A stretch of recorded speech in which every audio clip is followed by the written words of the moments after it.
ప్రేక్షకులకు స్వాగతం. మనం 2024 జూలై నెలలో ఉన్నటువంటి ద్వాదశ రాశుల యొక్క ఫలితాంశాలలో భాగంగా మీనరాశి వారికి ఈ మాసం జూలై నెలలో ఏ విధంగా ఉంటుందో గ్రహచార రీత్యా మనం చెప్పుకుందాం. ప్రధానంగా ఈ రాశి అధిపతి అయినటువంటి గురుడు వేధస్థానం అంటే సామాన్య స్థానంలో ఉన్నాడు కాబట్టి అంత ఇబ్బంది ఉండదు, అంత ఉత్తమమైనటువంటి స్థితి ఉండదు. కాకపోతే వీళ్ళకి మనం ఈ రాశి నుంచి 12వ స్థానంలో శని ఉండడం ద్వారా ఏలినాటి శనిగా పరిగణలోకి తీసుకుంటూ ఉంటాం. కాబట్టి వీళ్ళందరూ కూడా కాస్త ఆరోగ్య విషయంలో జాగ్రత్తలు అవసరం. చేసేటటువంటి పనులలో కాస్త ఒడిదుడుకులు ఉండేటటువంటి పరిస్థితులు ఉంటాయి. చేసేటటువంటి పనులన్నీ కూడా కొంచెం డిలే అయ్యేటటువంటి అవకాశాలు కూడా ఉన్నాయి. ఈ రకమైనటువంటి దుష్ఫలితాల నుంచి బయటపడాలి, ఇబ్బందుల నుంచి అధిగమించాలి అని అనుకుంటే కనుక వీళ్ళు ప్రతిరోజు కూడా హనుమాన్ చాలీసా పారాయణ చేయడం ద్వారా అనుకూలమైనటువంటి స్థితి ఉంటుంది. అంతేకాకుండా వీరికి కనుక ఒకవేళ అవకాశం ఉంటే నల్ల నువ్వులు దానం చేయడం ద్వారా మంచి ఫలితాలు పొందేటటువంటి శనైశ్వరుడి యొక్క అనుగ్రహం ద్వారా సత్ఫలితాలు పొందేటటువంటి అవకాశం ఉంటుంది.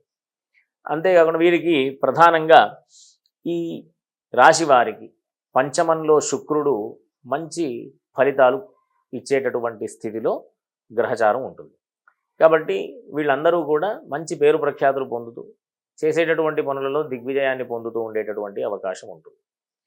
బుధుడు వేధస్థానంలో ఉన్నాడు. ఎప్పటి వరకు ఉంటాడు అంటే 20వ తేదీ వరకు కూడా ఈ రాశికి చతుర్థ సప్తమాధిపతి అయినటువంటి బుధుడు వేధస్థానంలో ఉండడం ద్వారా ప్రధానంగా ఎవరెవరికి దానికి సంబంధించినటువంటి ప్రభావం ఉంటుంది అంటే పెళ్లి విషయంలో ప్రయత్నాలు చేసేటటువంటి వాళ్ళకి, అంతేకాకుండా భూగృహ సంబంధమైనటువంటి వ్యాపారస్తులకి, కాస్త చదువుకునేటటువంటి విద్యార్థులకు కూడా కొంచెం చికాకులు ఉండేటటువంటి అవకాశం ఉంటుంది. దాని నుంచి అధిగమించాలి అంటే చక్కగా విష్ణు సహస్రనామ స్తోత్ర పారాయణ ప్రతిరోజు చేయడం ద్వారా సత్ఫలితాలు పొందేటటువంటి అవకాశం ఉంటుంది. అంతేకాకుండా ఈ బుధుడి యొక్క సంచారం 20వ తేదీ నుంచి అనుకూలమైనటువంటి సంచారం కాబట్టి ఎవరైనా ఈ వివాహ ప్రయత్నాల్లో ముందుకు వెళ్ళేటటువంటి ప్రయత్నం చేయాలి అని అనుకుంటే విష్ణు సహస్రనామ స్తోత్ర పారాయణ చేస్తూ 20వ తేదీ తర్వాత చేయడం ద్వారా మంచి ఫలితాలు పొందేటటువంటి అవకాశం ఉంటుంది. కాకపోతే ఈ పెళ్ళైన వాళ్ళ విషయంలో, ఈ కుటుంబపరమైనటువంటి విషయంలో కాస్త కొంచెం చికాకులు ఉండేటటువంటి అవకాశం ఉంటుంది.